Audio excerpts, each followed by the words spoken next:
গল্প আতা গাছে তোতা পাখি। রাতে মাহি বারান্দায় দাঁড়িয়ে চাঁদ দেখছে। হালকা বাতাসে চুল উঠছে, চোখে অজানা বিষণ্ণতা।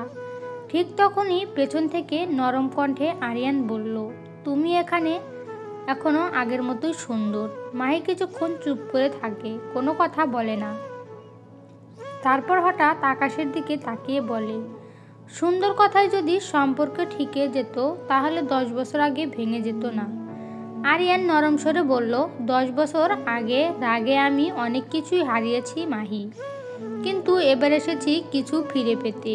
মাহি ঘুরে তাকালো না, শুধু মৃদু স্বরে বলল, এড়িয়ে চলাটাই এখন আমার ভালো লাগে। আরিয়ান ধীরে ধীরে হেসে ফেলল, তুমি যত এড়াও আমি ততই কাছে আসব। চাঁদের আলোয় তাদের ছায়া এক হয়ে গেল, কিন্তু দুজনের হৃদয় তখনও দূরে, একটা দেওয়াল পেরিয়ে দাঁড়িয়ে আছে। সকালে সূর্য উঠেছে পুরো রহমান ভিলার বারান্দা জুড়ে। হৃদয় তখনও ঘুমাচ্ছে। গতকাল রাতে ভূতের গল্প শুনে ঘুমানোর আগে মায়ের ঘরে 3 বার গিয়েছিল পানি খাওয়ার অজুহাতে। আরিয়ান বারান্দায় এসে দাঁড়িয়ে আছে, হাতে এক মগ ধোয়া ওঠা কফি, চোখে রোদ চশমা পরে আছে সে। 10 বছর পর দেশে ফিরে এখনও পুরো পরিবেশের সাথে মানিয়ে নিতে পারছে না, কিন্তু তার একটা জিনিস এখনও বদলায়নি। মাহিকে দেখলে তার মন অদ্ভুতভাবে শান্ত হয়ে যায়। দাদি তখন সকালে নাস্তার টেবিলে সবাইকে ডাকছে, মাহি, আরিয়ান, হৃদয়, সবাই এসো, নাস্তা ঠান্ডা হয়ে যাবে।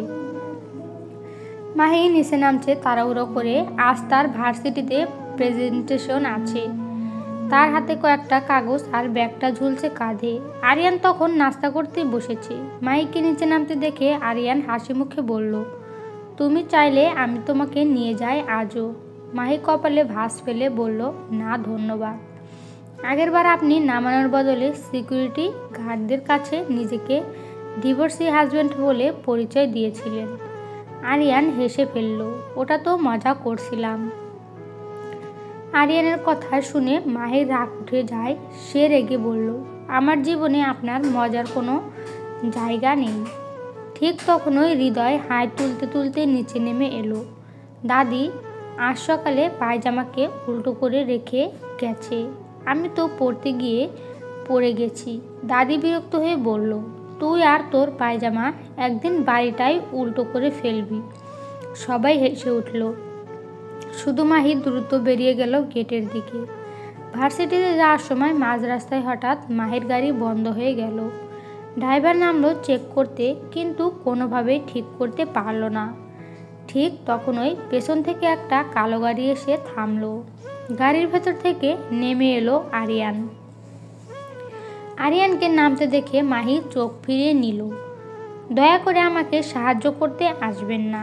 আরিয়ান শান্ত গলায় বলল, আমি তো সাহায্য করতে আসিনি, আমি শুধু দেখতে চেয়েছিলাম আকাশে আবার আতা পড়ছে কিনা। মাহি একদম তাকালো না। আপনি সবসময় মজা করেন কেন? কারণ তুমি সবসময় সিরিয়াস থাকো। আরিয়ান হেসে বলল, তুমি রাগ করলে তোমার নাকটা ফুলে যায় জানো। মাহি অবাক হয়ে তাকালো। এই আপনি 10 বছর পর এসে আমার নাক দেখছেন? না, আরিয়ান বলল মৃদু হেসে, আমি তো সবসময় তোমাকেই দেখতাম, দূর থেকে, সোশ্যাল মিডিয়ায়, পরিবারের ছবিতে, খবরের মধ্যে। এই কথায় মাহি থমকে গেল। তার ঠোঁটে কথা এলে বেরোলো না। সন্ধ্যায় হঠাৎ ভারী বৃষ্টি নামলো। মাহি বারান্দায় বসে বই পড়ছে। হৃদয় পাশে এসে বসে বলল, ভাবি মানে বোন, তোমরা কি সত্যি ডিভোর্স করতে যাচ্ছ? মাহি মুখ ফিরিয়ে বলল, তুমি এসব কথা বলছো কেন? হৃদয় বলল, আমি বলছি কারণ আমি দেখছি ভাইয়া তোমার দিকে যেভাবে তাকায় সেটা ডিভোর্স দিতে আসা কারো চোখে না। মাহির বুক কেঁপে উঠল। সে কিছু বলতে যাচ্ছিল, ঠিক তখন আরিয়ান দরজায় এসে দাঁড়ালো। তার হাতে ছাতা, ভিজে চুল, চোখে মায়া। বৃষ্টি থামছে না, ছাদে পানি জমে গেছে। তুমি উঠবে, একটু সাহায্য দরকার। মাহি প্রথমে না করতে গেলেও কিন্তু পরে চুপচাপ উঠে গেল তার সাথে। চলবে? নেক্সট পার্টের জন্য সবাই কমেন্ট করবেন এবং চ্যানেলটি সাবস্ক্রাইব করবেন বেশি বেশি করে প্লিজ।